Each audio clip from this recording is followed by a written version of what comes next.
simply were not there. The gray of the skin was faded by the streetlights of the neighboring house. Hi, my name is Roy. This story happened 6 years ago. Then I left my hometown for studies in Ulyanovsk, where I rented a one-room apartment in a remote residential area. Rents are not expensive, 4th floor of 5, repairs though Soviet, but not bad. Neighbors are quiet, all the appliances for student living. In general, there is nothing to complain about. I arrived in August, began his studies, and life alone, even away from home, attracted the spirit of serious independence and self-sufficiency. And so I lived all fall and winter.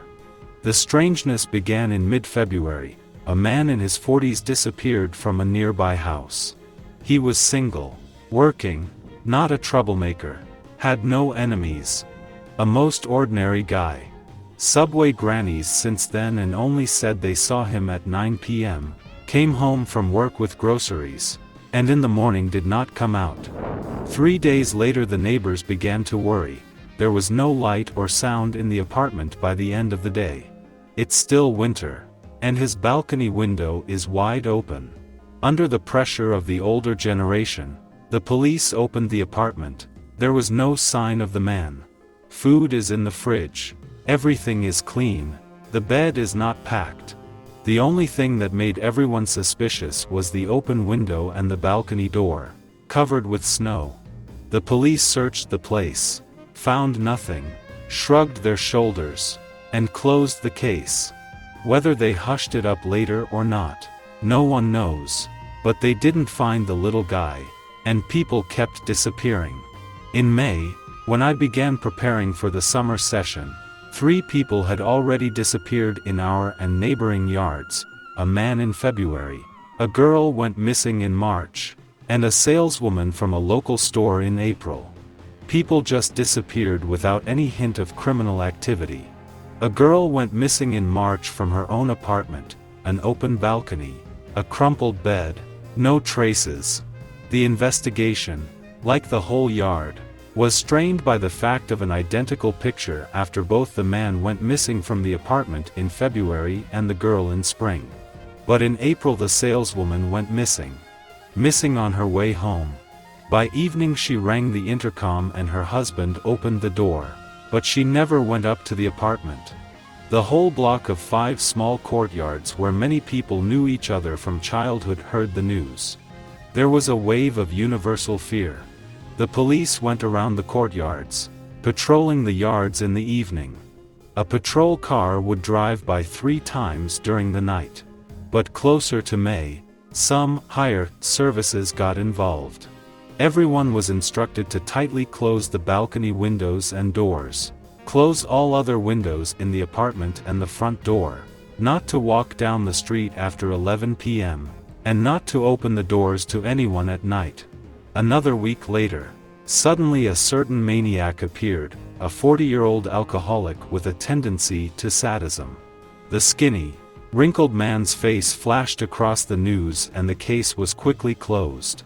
But the story wasn't over. A week went by before the supposed calm began in my yard. I came home from school late, tired. I cooked myself some fried potatoes, washed my face and sat down to study. You know, I like to sit in my headphones learning something. Calm and quiet music abstracts from my surroundings and at the same time does not interfere with the focus on the learning process. Especially since I had a beautiful new white Panasonic earphones with excellent ear cushions. In general, I have tea, I have music, and I have energy. I spent the night with the bones of my skull. The Latin alphabet was already floating before my eyes. But at that moment through the music I heard a muffled knocking from my side. To the side was to the left, where the balcony in my room was. It had been quite warm outside the other day, and I had been opening windows and aisles. But this night the frost had hit and the balcony door, going into the main and only room of the apartment, was tightly closed. Mechanically I tugged on my phone to see the time, took off my headphones. It's the end of the 2nd hour of the morning. It's quiet. But a past strange sound from the balcony makes me turn my head. I see the balcony, a closed door and a large partition window. The lantern light, the neighboring house outside the window, a pile of boxes in the right corner, and a silhouette near the door. Everything is stiff. My body does not obey. My legs do not go. My hands are holding the phone and pen. The silhouette was male, dark, immovable, just like me. In my consciousness, I thought I was suffering from sleep paralysis, because I could have easily passed out right on the table. But here I was already standing next to the balcony door. The fear is crazy. I do not understand what is happening to me. And then I see him up close. No body. He didn't have a body. He had something close to him, but clearly not the body itself. Something plasticine, upright, held his head. A small mouth, a nose, and just no eyes. The gray of the skin was faded by the streetlights of the house next door. I held onto the doorknob. I could feel it as I looked into its cavities, where the eyes should have been. The sound of the alarm clock. I woke up when it had long since been light outside. I was lying on the bed. The bed was made, the pen was on the floor, the headphones dangled from the table. My head was buzzing eerily. The events of the night presented themselves as a dream.